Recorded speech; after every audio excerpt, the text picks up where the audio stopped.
think I have answered all these questions on TVC and also on BBC Hausa. With this, I will apologize to you. Let us go to another more important questions.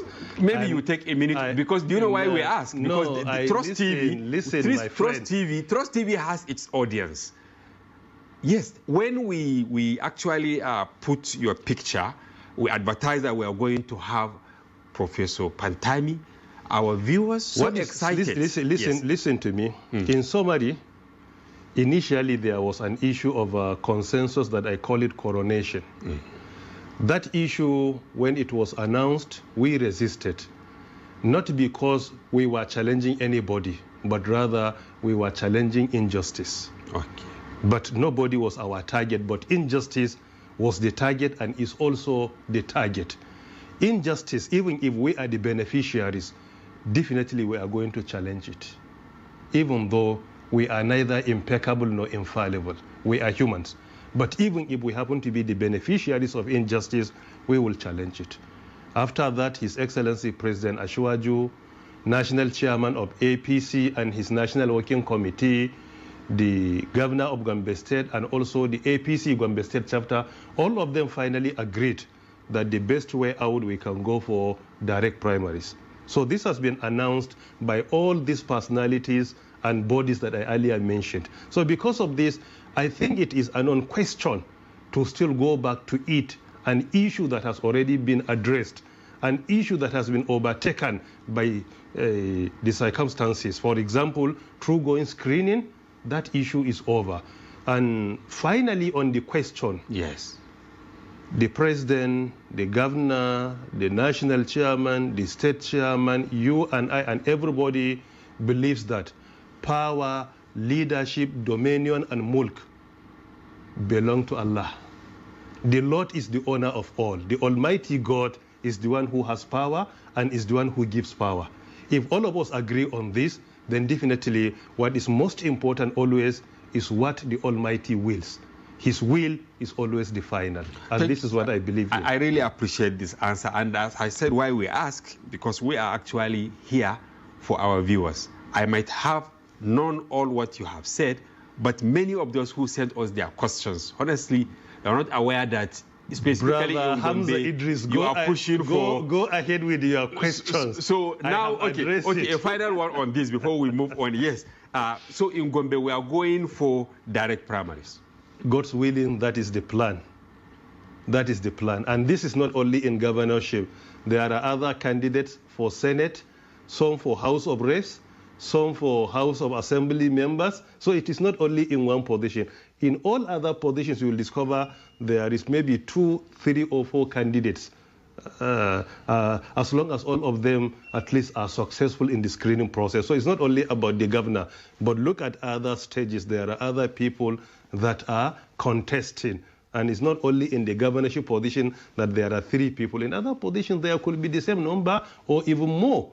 So we saw a certain senator, I think, from Gombe South, who I think he wasn't sure of whether direct primaries will happen or whatever. He has moved on. He has moved back to PDP. And here we are now. We wish everyone all the best. Okay. Okay, now how prepared then? It is his decision, not my decision. And many people actually thought that you too will actually move to another political party. Why are you fixated with APC? Let me start it this way. Thank you very much. Firstly, I'm not only a member in APC, but I'm a party leader. In this document with me here is a compilation of my achievements in the state. This is a copy of a letter written to me by President Bola Ahmed Tinubu, page number 8. If you look at it, see the end of the second paragraph, he called me a party leader. This is it. I'm not just a member, but I'm a party leader. He personally signed the letter. So in a party where you happen to be a party leader, and secondly, you are brave enough and optimistic that power belongs to God, changing position should not always be, or changing political party should not always be your priority.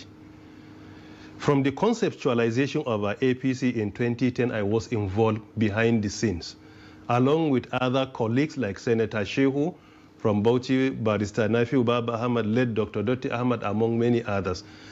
I was involved deeply. Secondly, when there is an element of injustice anywhere, not only in political party, the first thing you do is to try to correct the injustice. If you say you will run away from injustice always, so wherever you go, you will find another color of injustice, another element of injustice. Political parties are generally the same. They are generally the same. There could be some areas where one party could be stronger than the other, but they are generally the same. So as a party leader, when I see any element of injustice, running away from the party should not be the first priority. Our first priority is to fix our country through the political parties. What we need to do is to resist the injustice and ensure that justice is done. In this regard, initially it was announced as a consensus, and we came and explained clearly through the provisions of the law, Nigeria Electoral Act, Section 84, subsection 1, and Section 87, subsection 1 and 2, that there is no consensus without going through expression of interest form, nomination of form, and screening. The law clearly states that consensus can only take place after the screening. So if there is any discussion of consensus anywhere, it should be now after the screening. Not before. Yeah, because Section 87, subsection 2 say between the cleared aspirants. Cleared aspirants. So it is only when you have been cleared by the screening committee, then you can present yourself for consensus. So the discussion that earlier took place either in Gombe or any other place, if you look at it legally, is not a technical consensus, but rather is more of a maybe reconciliation so that one person can be presented, but not consensus. But consensus can only be done between cleared aspirants. This is what the law says. I am not a lawyer, but undoubtedly I am a student of law. As a professor, I think... I am a student of law, and I happen to be a regulator for several years. And I led a team that developed several enabling laws, like Nigeria Startup Act, like Nigeria Data Protection Act. All these are product of my personal effort. So going through the process, at least we are conversant with the provision of the law, even though we are not lawyers, but we are students of law. So in real sense, this is the position of the law. And I'm glad to say, when we insisted, all the stakeholders without any argument agreed with our position. So you see, the whole issue has nothing to do with anybody personally, but only insisting to ensure that we do the right thing in our party.